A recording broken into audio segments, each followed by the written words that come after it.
Welcome back to The Grind for the updated tier list for November 2021. I'm excited about this tier list. We do have some changes thanks to some feedback in the comment section from my last video. We do have some promotions, a demotion, some new buffs, new champions. So I'm very excited to get into this tier list. But first, I want to give the disclaimer that any tier list cannot be perfect for every player because every player is at a different stage in the game. They have a different roster, so their needs are going to be different. And you should always rank up a champion based on what is going to help you progress or what is going to make something easier for you. So if you struggle with war because you're on a certain path, you need to pick a champion that is going to meet that need. If you're stuck against a certain boss in story content, your next rank up should probably be a champion that will help you get through it.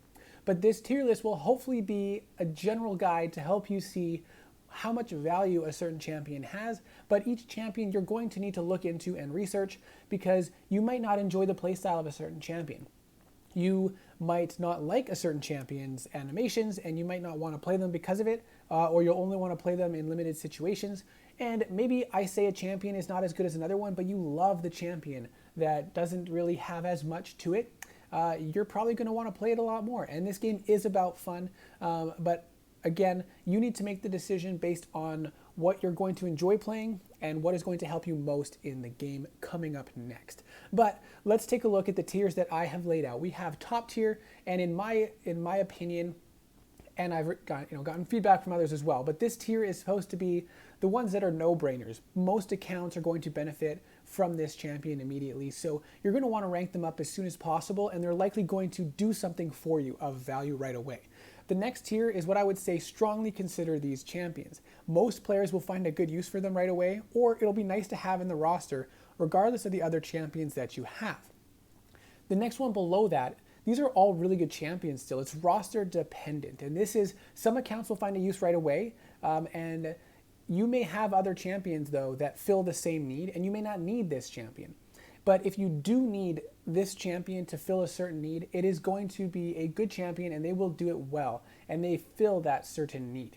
And then below that is situational. This is meant to be more champions that do something really well, but don't really have the whole package. A good example is Psylocke. She has really good utility of locking down champion's power, but she really lacks damage unless you have her with Apocalypse synergy and Horseman of the Apocalypse, and especially if she's awakened, you can get, with some synergies and stuff, you can do some really cool things, but on her own especially, she really just has the power lockdown, and she doesn't really have the damage or really any other utilities, so debuffs that are inflicted on her she can't handle.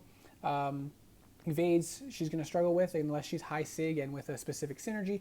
So she's more of a situational rank up. If you really need someone for power control and you have no one else, she can do that job for you. And let's take a look now at some of the changes here. I made some notes so I would make sure not to forget certain ones. First of all, let's talk about the new champions. We have Anti-Venom and Null. Now, I was going back and forth on whether or not I should put Null in the top tier right away before we've really had many people playing him. And I was going to leave him down in the strongly consider, but I was just thinking about it more and more and looking at the different champions in strongly consider versus top tier. And man, Null just has a lot of things going for him. He is better if he's awakened, and at that better if high sig, because he'll get more of his debuffs from the start. However, you can do everything with Null unawakened. It's just going to take a little more time to get there. Null can stack up tons of armor breaks. He can get insane damage. He gets even more burst damage with bleed damage on light attacks. He, as a defender, can cause reverse controls. He has regeneration abilities. So he's just an insane champion. So I think really he is top tier, and he has some synergies that are nice for him, but not required. So you don't need synergies, you don't need him awakened, and those are huge wins for a champion. And I really do think that he is going to prove himself in top tier, and you may have seen some stuff on him already and agree. You may be skeptical, but I would love to get my hands on a Null. I'm actually just going to grind the 6-star featured arena to get a 4-star just to have him, because I think he's an amazing champion. So that is Null.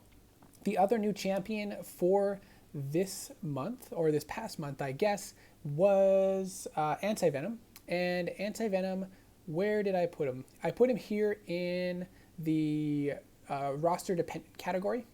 He does have some good utility, and he does a lot of things.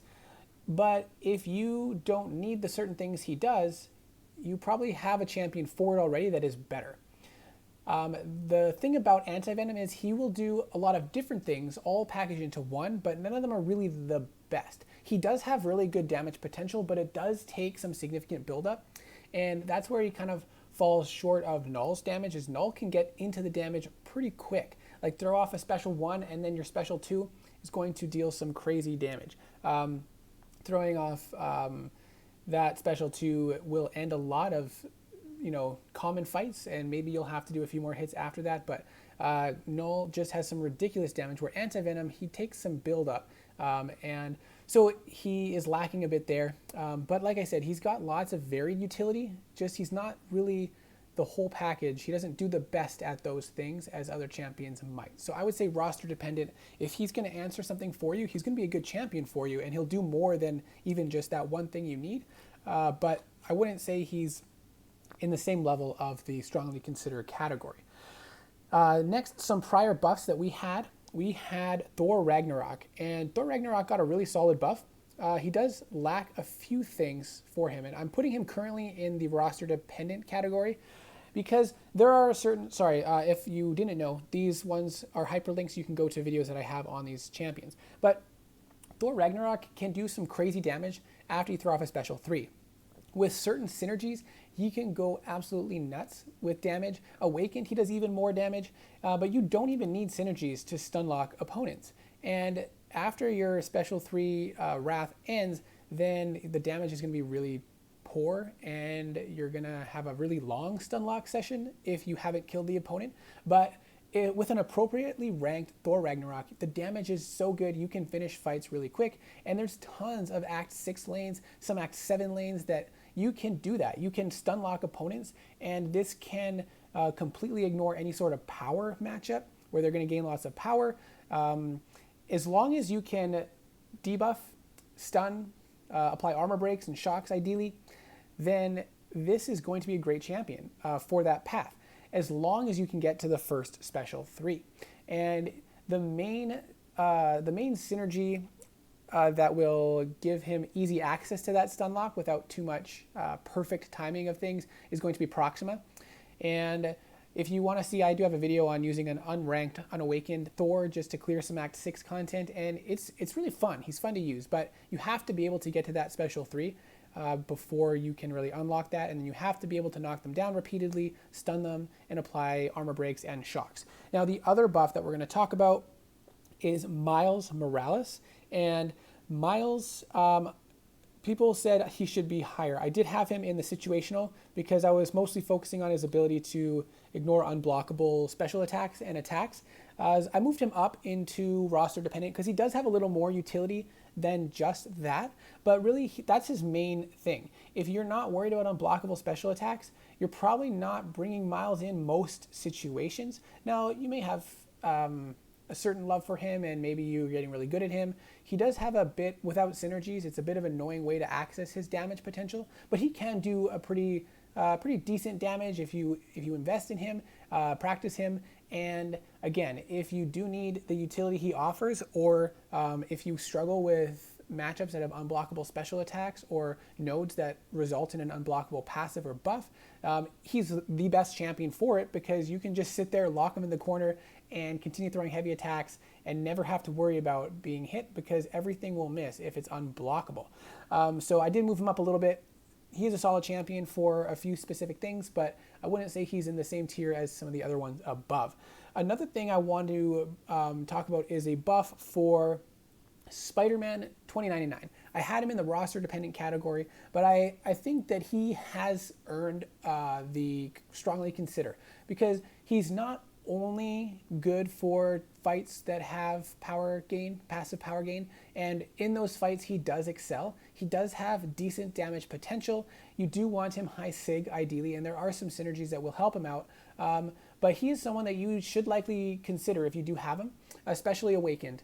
And so I would, when you get him, if you get him, I would do some research on him and see if he's really gonna give you what you need, because he can offer quite a bit, and what he does very well. There's actually a few other promotions. I moved up Guardian. Guardian moved up to top tier.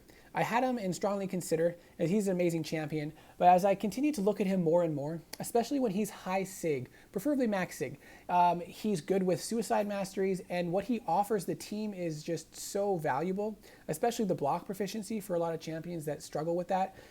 He has amazing damage. He has taunt on the special 1. And that taunt is very valuable for a lot of different situations to just help bait special attacks out quicker, especially if there's power gain involved. Certain nodes that result in only using special 3 or a priority of special 1 first, then special 2, then special 3. You can bypass that with a taunt, so definitely a lot of value there. And then the damage is just ridiculous. So he's definitely a very solid champion, and I would say he is at top tier as well. A lot of players in top tier wars and stuff do use him lots as well, so I think he's earned his spot up there. Another promotion to top tier is Magic, and Magic currently is not available as a 6-star, but despite that, she has probably the most effective power control in the game. You can power lock and power steal with the special 2 and very easily chain on to another special 2 and just completely lock down the power on the opponent, no matter what source the power is coming from. So she's also very, very suicide friendly because of her limbo. She doesn't take any recoil damage. She just heals it back. So she is probably one of the most suicide friendly champions, and she's got decent damage. If you synergize her, she can do more damage, but being able to just eliminate power from a matchup, no special attacks need to be thrown by the opponent. That's just a huge win for any champion, especially if they have decent damage potential and are suicide friendly. So Magic has earned a promotion up into top tier. The other thing is Tigra probably does deserve top tier, and it's just, I'm hesitant to move her up to top tier because of the skill level that really is required. I think I am going to be moving her up eventually, maybe once I put out a video on her, and just to see how reliable you can use Tigra without having to master the heavy spam, because you know her ability to keep that neutralized on the opponent and prevent any buffs from triggering is pretty awesome, and her ability to phase through projectile special attacks is incredible, but that takes a lot of skill to master. So I do think that there is a lot to get out of Tigra, but it takes a lot to master her.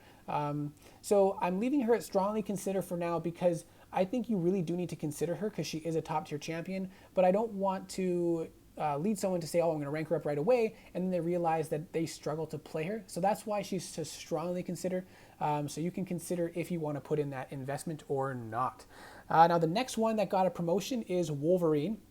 Some players reached out and said, especially as a horseman, Wolverine has gotten them through tons of content, especially Alliance Quest, makes it easy and free. And I think they were talking more about Map 5 Alliance Quest, and maybe not the top tier Alliance Quest, because there's a lot of other node restrictions and stuff. But I did move him up to strongly consider, because if you do need a bleed champion and you have Apocalypse, you can make him a horseman. He will shred through a lot of content, and he is so sustainable with all those regens. So definitely someone you should consider.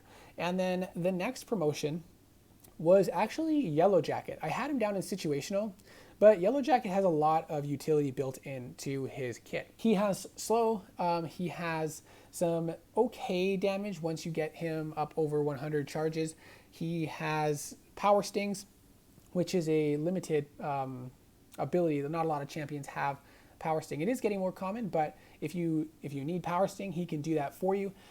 He also has the special 2 puts on the name is slipping my mind, but you can reverse heal. And being able to reverse heal can be very valuable, especially if you don't have a champion that can deal with heal. So he's someone that I would say is very roster dependent. He can do some various things, and those things can be quite impactful on your roster if you have no one else to do them.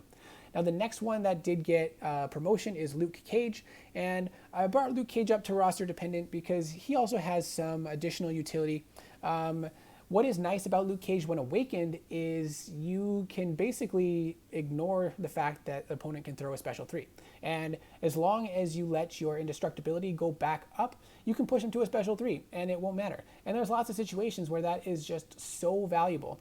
And he's got lots of debuffs as well. He's really good for Cavalier Event Quest. So he's got some pretty solid utility and usability built into him. And so I do think he deserves the roster-dependent category. The next one, I was a bit hesitant, and I went back and forth on it, but Jabari Panther.